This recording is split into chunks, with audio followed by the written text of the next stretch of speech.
खुदावंद के मुकद्दस पाक कलाम में से सबूर नंबर 21 पढ़ेंगे।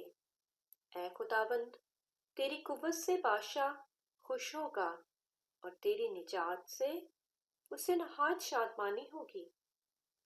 तूने उसके दिल की आरज़ू पूरी की है और उसके मुंह की दरख्वास्त को नामंजूर नहीं किया, क्योंकि तू उसे उम्दा बरकतें बख्शने में पेश कदमी करता और खालिस सोने का ताज उसके सर पर रखता है। उसने तुझसे जिंदगी चाही और तूने बख्शी, बल्कि उम्र की दराजी हमेशा के लिए। तेरी निजात के सबब से उसकी शौकत अजीम है। तू उसे हशमत व जलाल से आरास्ता करता है, क्योंकि तू हमेशा के लिए उसे बरकतों से मालामाल करता है और अपने हुजूर उसे खुश खुरम रखता है। क्योंकि बादशाह का तवक्कुल खुदावंद पर है और हक ताला की शफकत की बदौलत उसे हरगिज जुम्बिश ना होगी। तेरा हाथ तेरे सब दुश्मनों को ढूंढ निकाल लेगा।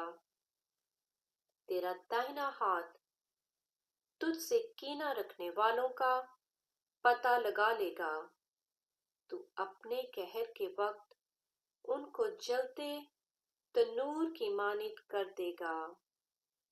खुदावंद अपने गजब में उनको निकल जाएगा और आग उनको खा जाएगी। तो उनके फल को जमीन पर से नाबूद कर देगा और उनकी नस्ल को बनी आदम में से, क्योंकि उन्होंने तुझसे बदी करना चाहा। उन्होंने ऐसा मंसूबा बांधा जिसे वो पूरा नहीं कर सकते, क्योंकि तू उनका मुंह फेर देगा। तू उनके मुकाबला में अपने चिल्ले चढ़ाएगा। ऐ खुदावंद, तू अपनी ही कुव्वत में सरबुलंद हो और हम गाकर तेरी कुदरत की सताइश करेंगे।